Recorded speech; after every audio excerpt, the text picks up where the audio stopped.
Welcome to Faith and Freedom. For the next few minutes, we hope to inform, inspire, and encourage you as we discuss legal victories and challenges to your fundamental freedom and religious liberties. Faith and Freedom comes to you from Liberty Counsel, a civil liberties education and legal defense organization. Join us now as Matt Staver, founder and chairman of Liberty Counsel, explains the latest legal issues all across this country.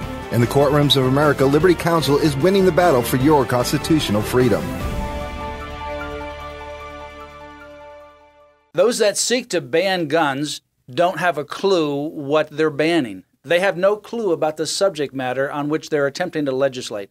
I am Matt Staver, founder and chairman of Liberty Counsel. Joining me is Matt Barber, vice president of Liberty Counsel Action.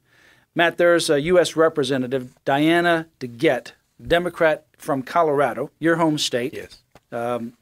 There's some good things out there, but there's also some weird things out there. Didn't vote for. She actually has been introducing legislation to ban weapons or ban ammunition in magazines since 1997. So she's been at this gun control legislation for a long time. She's been wanting to ban ammunition or magazines that hold more than 10 rounds. And she recently filed a bill called the Large Capacity Ammunition Feeding Device Act, which she and Carolyn McCarthy, another Democrat from New York, have introduced earlier this year, January of 2013. And she was recently on TV, at least it's gone viral on the internet, and it's been broadcast on TV with regards to something she said. But she has no clue about this issue of weapons and ammunition that she's attempting to ban. She's been at this since 1997. She has no clue about the subject matter. It just in an amazing blunder, she revealed what many of us who defend and stand up for the Second Amendment have said all along, that these radical gun control nuts are not a bunch of Phi Beta Kappas. That's for sure. She said that. She said these are ammunition holding up an empty magazine. These are bullets. Apparently, assuming that the magazines themselves are the bullets. Yeah. She said so the people who have those now, magazines, they're going to shoot them. So if you ban them in the future, the number of the high-capacity magazines is going to decrease dramatically over time because the bullets will have been shot and there won't be any more available, apparently thinking they're like a Bic lighter, temporary, you use them once and throw them away. Yeah, they're like prepackaged, apparently, bullets within the magazine. So I guess if you buy these magazines with prepackaged bullets in it and you shoot the magazine, I guess it's not reusable in her idea, and therefore, as soon as you ban these high-capacity magazines, in her case, anything that holds 10 bullets or more would be a high-capacity magazine. Eventually, people will shoot them, and therefore you just kind of, by attrition, you no longer have these high-capacity magazines. What an idiot. Yeah, I mean, it's unbelievable. She's been at this since 1997. She obviously has not ever gone to a gun store, shot a gun, or even looked at a high-capacity magazine, because a magazine holds bullets. Magazine and bullets and ammunition are two different things. Yeah. It simply is a container that holds them, and you put it into the gun. So when you empty the bullets, you still have the magazine. And what do you do with the magazine? You throw it away? No, you refill it. So you can ban these magazines, and it's not going to get rid of them by attrition. It just won't allow them to be sold again, but you're not going to wipe out the magazines that currently exist. Now, she's just one person, but her misunderstanding and her lack of knowledge about guns and gun use and gun training, and it's systemic within the progressive, the liberal, elitist circles. They don't know which end of the gun goes bang, Matt. And, we see another case. They're knee-jerk and they're reactionary, ridiculous ways of handling their knee-jerk.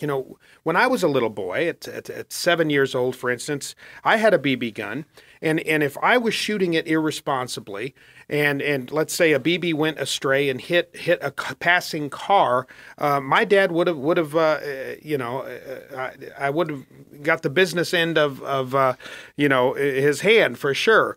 I would have gotten a spanking. But what happens in this day and age, in this knee-jerk society? Fox News is reporting, Todd Starnes is reporting that a 7-year-old boy in North Carolina who was discharging a BB gun, a BB hit a passing car. What did they do? Well, naturally, they charged him with 2 felonies. A 7-year-old. Because he shot a BB gun accidentally and hit a car, and obviously his parents took care of the little ding in the side of the car. They paid for it. They paid for, that it's just shows you the knee-jerk, the absurdity that we see with these radical gun control nuts. Totally misunderstanding that the old cliche, Matt, you know what they say, if guns are outlawed, only outlaws will have guns. So this little boy, 7 years old now, he applies to go to law school or applies for a job, and it's going to ask, have you ever been charged with a felony before? And he's going to have to say yes. And they ask whether it was as a minor or an adult, even though you're if he goes to purchase a weapon or something else, and in your background check it says, have you ever been charged with a felony? You have to say yes. What was a felony? Well, when I was 7, I shot my BB gun, and it accidentally hit a car. And now a felony is something that you can be imprisoned for a year or more, and this is a serious crime. It would, if convicted, you'd ultimately be unable to participate in either weapons. You wouldn't be able to buy weapons. I mean, it disables you in so many different ways. This is absolutely absurd.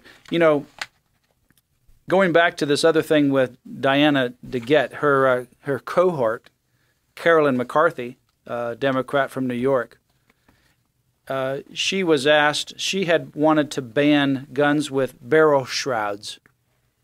Barrel shrouds. She wanted to ban guns with barrel shrouds. So she's asked the question, well, what is a barrel shroud? So here's what she says. She's wanting to ban guns with barrel shrouds. She's asked the question, well, what is a barrel shroud? She says, quote, I actually don't know. Well, it's part of your legislation. She wants to ban something. I think it's the shoulder thing that goes up.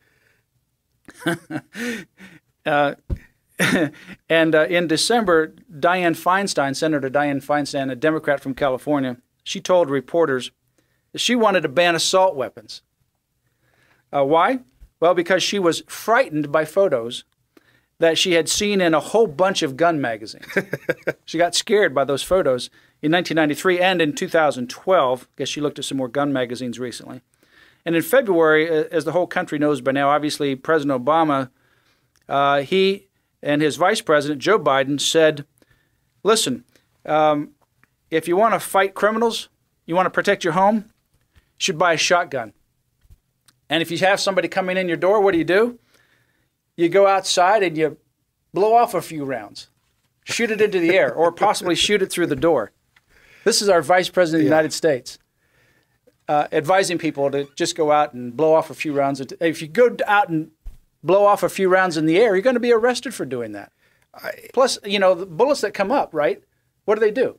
They come back down. Yeah, what goes up must come down. It's unbelievable. These are the people that are promoting gun control legislation. These are the people that are looking to grab guns from lawful citizens who have firearms. They call them assault weapons. I call them defense weapons. People purchase these for defense, for self-defense. The assault weapon language is they're just trying to. It's propagandist. It's provocative. They're trying to create a stir. But Matt, this just shows you, Janet Napolitano, Department of Homeland Security, they issued recently a statement saying that in an office setting, if somebody comes in and starts shooting, no, you don't need to have your own a lawful citizen have a gun there to protect yourself. Defend yourself when the shooting starts with a pair of scissors.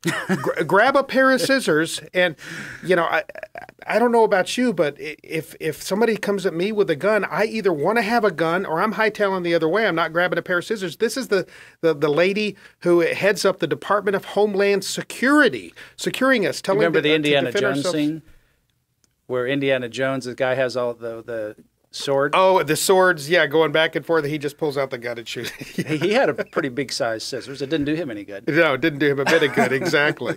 Exactly. This issue of the Second Amendment, we have a bumper sticker called I Second the First. We also have one, Stand Your Ground. And both of those, you can get those at Liberty Counsel. Call 1-800-671-1776 or go to lc.org and send us an email for the bumper sticker, either Stand Your Ground or I Second the First. Both of them are about the Second Amendment, the right to keep and bear arms. that has not been granted by the Second Amendment, but has been recognized as a pre-existing liberty. Why? Because it is the right to be able to defend yourself. That's what the Second Amendment is about, to defend yourself either against an intruder or some adversary or against a tyrannical government. And that's what they ultimately were coming from, that background, and that's the purpose of this right to keep and bear arms. Go to Liberty Counsel's website, lc.org. Ask for the bumper stickers on the Second Amendment. We also have a booklet that is coming out, should be available very soon. It's on the Second Amendment, it has quotes from many of the founders and other quotes through history about the purpose and the reason for the Second Amendment, or the right to keep and bear arms. Go to lc.org for more information. You have been listening to Faith and Freedom with Liberty Counsel. We hope that we have motivated you to stand up for your faith, family, and freedom. We can accomplish a lot when we work together. Get informed and get involved today. Sign up for our free monthly newsletter, The Liberator. We will send it out to you free of charge. Stay informed with our Liberty Alert email updates. Just click on the website at www.lc.org or call us at 1-800-671-1776. Tune in next time to learn more about your rights right here on Faith and Freedom.